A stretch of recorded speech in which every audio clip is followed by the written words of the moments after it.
অনেকেই মনে করে টাকা জমিয়ে রাখা বা সেভিং করাটা কেবলই একটা সাধারণ অভ্যাস, কিন্তু আসল সত্যটা হলো সেভিং বা সঞ্চয় হলো আপনার অর্থনৈতিক স্বাধীনতার প্রথম এবং সবচেয়ে মজবুত ভিত্তিপ্রস্তর। যদি আপনার আয়ের পরিমাণ অনেক বেশি হয় কিন্তু আপনার কোনো সেভিং না থাকে, তবে আপনি অর্থনৈতিকভাবে সবসময় একটি চরম ঝুঁকির মধ্যে বাস করছেন। আজ আমরা একদম সহজ ভাষায় আমাদের দৈনন্দিন জীবনের চেনা উদাহরণের মাধ্যমে বুঝবো সেভিং আসলে কি, এটি আমাদের কেন এত প্রয়োজন এবং কিভাবে ধাপে ধাপে বৈজ্ঞানিক নিয়মে সঠিক সঞ্চয় করতে হয়। আপনি যদি আপনার কষ্টার্জিত টাকাকে সঠিক নিয়মে জমিয়ে নিজের ভবিষ্যৎকে সুরক্ষিত করতে চান, তবে আজকের এই পুরো হিসাবটি বোঝা আপনার জন্য অত্যন্ত জরুরি। প্রথম যে বিষয়টি আমাদের পরিষ্কারভাবে বুঝতে হবে তা হলো সেভিং বা সঞ্চয় আসলে কি এবং এটি আমাদের কেন এত বেশি প্রয়োজন। সহজ কথায়, প্রতি মাসে আপনার মোট আয় থেকে সমস্ত প্রয়োজনীয় খরচ বাদ দেওয়ার পর যে উদ্বৃত্ত টাকা আপনার পকেটে থাকে সেটাই হলো আপনার সেভিং। অনেকেই ভাবেন এখন তো আমি তরুণ, আমার আয় ভালো, এখন উপভোগ করে নি, পরে দেখা যাবে। এই মানসিকতাই মানুষকে সবচেয়ে বড় অর্থনৈতিক বিপদে ফেলে। জীবন যে কোনো সময় আমাদের সামনে কঠিন পরীক্ষা দাঁড় করিয়ে দিতে পারে। হঠাৎ চাকরি চলে যাওয়া, ব্যবসায় মন্দা কিংবা পরিবারের কেউ গুরুতর অসুস্থ হয়ে পড়া, এই ধরনের যে কোনো জরুরি মুহূর্তে আপনার জমানো টাকাই আপনার সবচেয়ে বড় ভরসা হয়ে দাঁড়ায়, যা আপনাকে কারো কাছে হাত পাতা বা উচ্চ সুদে লোন নেওয়ার হাত থেকে বাঁচিয়ে দেয়।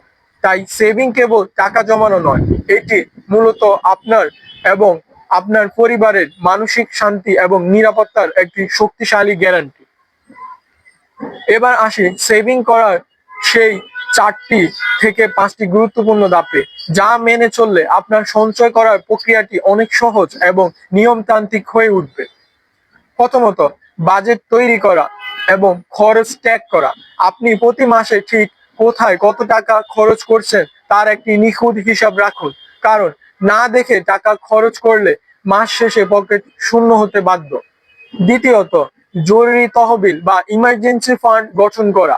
সেভিং করার শুরুতেই আপনাকে আপনার 3 থেকে 6 মাসের জীবনযাত্রার খরচের সমপরিমাণ টাকা আলাদা করে একটি নিরাপদ জায়গায় সরিয়ে রাখতে হবে। তৃতীয়ত, স্বল্প মেয়াদী লক্ষ্য নির্ধারণ, যেখানে আগামী 1 বছরের মধ্যে একটি ল্যাপটপ কেনা বা কোথাও ঘুরতে যাওয়া, এর জন্য প্রতি মাসে নির্দিষ্ট পরিমাণ টাকা আলাদা করা। চতুর্থ, দীর্ঘমেয়াদী লক্ষ্য এবং ভবিষ্যতের জন্য সঞ্চয়, যেমন নিজের একটি বাড়ি তৈরি করা বা অবসরের পরে জীবনের জন্য একটি বড় তহবিল গঠন করা। পঞ্চম, সঞ্চয়কৃত টাকাকে বিনিয়োগে রূপান্তর করা, কারণ শুধু ব্যাংকে অলস টাকা জমিয়ে রাখলে মুদ্রাস্ফীতির কারণে সময়ের সাথে সাথে সেই টাকা বাস্তব ক্রয় ক্ষমতা কমে যায়। এখন মনে প্রশ্ন আসতে পারে, আমাদের আয়ের কত পার্সেন্ট বা কত শতাংশ সেভিং করা উচিত এবং সেটি কোন সূত্র মেনে করলে সবচেয়ে ভালো হয়। পার্সোনাল ফাইন্যান্সের দুনিয়ায় একটি বিশ্ববিখ্যাত এবং অত্যন্ত জনপ্রিয় নিয়ম রয়েছে, যাকে বলা হয় 50-30-20 রুলস। এই নিয়ম অনুযায়ী আপনার প্রতি মাসে মোট আয়ের 50% টাকা খরচ হবে আপনার অত্যন্ত প্রয়োজনীয় খাতে, যেমন বাসা ভাড়া, বাজারের খরচ, ইউটিলিটি বিল এবং পড়াশোনার খরচ। আপনার আয়ের 30% টাকা খরচ হতে পারে আপনার নিজস্ব শখ বা বিনোদনের পেছনে, যেমন ভালো রেস্তোরাঁয় খাওয়া, সিনেমা দেখা বা জামা কাপড় কেনা। আর বাকি 20% টাকা আপনাকে প্রতি মাসের শুরুতেই কোনো খরচ করার আগেই সম্পূর্ণ আলাদা করে সেভিং এর খাতায় জমা করে ফেলতে হবে। তবে মনে রাখবেন, এই 20% হলো সর্বনিম্ন স্তর। আপনার বয়স যদি কম হয় এবং আপনার যদি পারিবারিক দায়িত্ব কম থাকে, তবে আপনি এটিকে 30 থেকে 40% পর্যন্ত বাড়িয়ে নিতে পারেন। এবার জানা যাক আমরা ঠিক কোন কোন জায়গায় এবং কিভাবে এই সেভিং করা টাকাটা রাখবো, যাতে করে সেই জমানো টাকা থেকে আমরা সর্বোচ্চ লাভবান হতে পারি। আপনার সেভিং করা টাকা কখনোই আলমারি বা ঘরের ডয়ারে ক্যাশ হিসেবে ফেলে রাখা বুদ্ধিমানের কাজ নয়, কারণ সেখানে টাকা বাড়তে পারে না, উল্টো চুরির ঝুঁকি থাকে। ইমার্জেন্সি ফান্ডে টাকাটা আপনি একটি সাধারণ সেভিং অ্যাকাউন্টে অথবা হাই ইজ সেভিং অ্যাকাউন্টে রাখতে পারেন, যেখান থেকে প্রয়োজনীয় মুহূর্তের মধ্যে টাকা তোলা সম্ভব।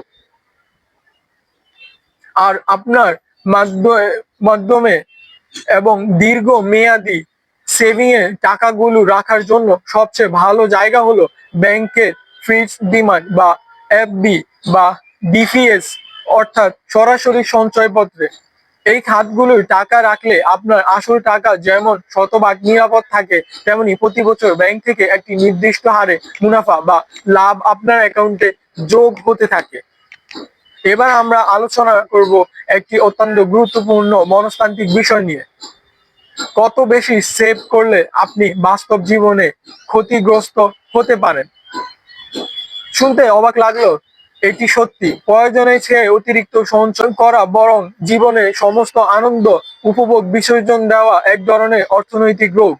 আপনি যদি প্রতি মাসে আপনার আয়ের 80 থেকে 90% টাকাই জমিয়ে ফেলেন এবং নিজের পুষ্টিকর খাবার, স্বাস্থ্যসেবা বা প্রয়োজনীয় আরাম আয়েশ একদম বন্ধ করে দেন, তবে আপনি মারাত্মকভাবে ক্ষতিগ্রস্ত হবে।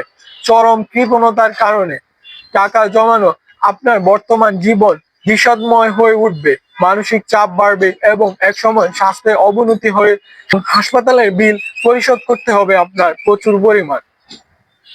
অর্থনীতি আমাদের শেখায় টাকা হলো জীবনকে সুন্দরভাবে পরিচালনা করার একটি মাধ্যম। তাই বর্তমানকে পুরোপুরি ধ্বংস করে অন্ধের মতো ভবিষ্যতের পিছনে ঘোরা কখনোই বুদ্ধিমানের কাজ নয়। তাই একটি সুন্দর ভারসাম্য বজায় রাখুন, নিজের প্রয়োজনীয় চাহিদাগুলো ভালোভাবে পূরণ করুন, সামান্য বিনোদনের জন্য সময় দিন এবং তার পাশাপাশি একটি নিয়মতান্ত্রিক উপায়ে সঞ্চয় করুন। এবার দেখে নেওয়া যাক সেভিং করাটা কিভাবে সামষ্টিক অর্থনীতি বা ইকোনমিক্সে আমাদেরকে এবং পুরো দেশকে পরোক্ষভাবে সাহায্য করে। আপনি যখন আপনার জমানো টাকা কোনো ব্যাংক বা আর্থিক প্রতিষ্ঠানে জমা রাখেন, ব্যাংক কিন্তু সেই টাকা লকাবে অলসভাবে ফেলে রাখে না। ব্যাংক আপনার সেই টাকা থেকে দেশের বড় বড় ব্যবসায়ী, শিল্পপতি এবং উদ্যোক্তাদের লোন বা ঋণ হিসেবে প্রদান করে, যা দিয়ে নতুন নতুন কলকারখানা ও ব্যবসা গড়ে ওঠে। এর ফলে বাজারে প্রচুর নতুন কর্মসংস্থান সুযোগ তৈরি হয়, দেশের উৎপাদন বা জিডিপি বৃদ্ধি পায় এবং পরোক্ষভাবে দেশের অর্থনৈতিক চাকা সচল থাকে। অর্থাৎ আপনার করা একটি ছোট সঞ্চয় শুধু আপনার নিজের পরিবারেরকেই সুরক্ষিত করে না, বরং সেটি দেশের সামগ্রিক অর্থনীতি উন্নয়নের একটি বড় চালিকা শক্তি হিসেবে কাজ করে। তাহলে পুরো আলোচনাটি থেকে আমরা যদি সেভিং এর সফল হওয়ার মূল মন্ত্রগুলো এক জোরে দেখিনি, তবে কয়েকটি প্রধান বিষয় সামনে আসে। প্রথমত, খরচ করার পর যা অবশিষ্ট থাকে তা সেভ করবেন না, বরং সেভ করার পর যা অবশিষ্ট থাকে তা থেকে খরচ করবেন। দ্বিতীয়ত, সব সময় একটি নির্দিষ্ট লক্ষ্য নিয়ে সেভ করুন।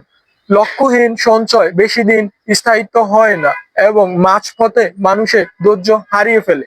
তৃতীয়ত, জীবনের কোনো পর্যায়ে অতিরিক্ত কৃপণতা করে নিজের স্বাস্থ্য এবং বর্তমান মানসিক শান্তিকে বলি দিবেন না। দিন শেষে সেভিং করা কোনো জাদুর কাঠি নয় যে আপনার এক রাতেই কোটিপতি বানিয়ে দিবে। এটি হলো একটি সুশৃঙ্খল দীর্ঘমেয়াদী জীবনধারা। আপনি যদি আজ থেকে আপনার আয়ের একটি সঠিক অংশ নিয়ম মেনে জমাতে শুরু করেন, তবে আপনার ভবিষ্যৎ জীবন হবে সুনির্দিষ্ট এবং চিন্তামুক্ত, সম্পূর্ণ স্বাধীন। তাই আজই নিজের একটি বাজেট তৈরি করুন এই আয়ের জন্য। ধন্যবাদ দর্শক বন্ধুরা, এতক্ষণ পর্যন্ত আমাদের সঙ্গে থাকার জন্য। আশা করি পরবর্তীতে অন্য কোনো ভিডিওতে আপনাদের সঙ্গে আবারও দেখা হবে। সে পর্যন্ত ভালো থাকুন, সুস্থ থাকুন এবং নিজের খেয়াল রাখুন।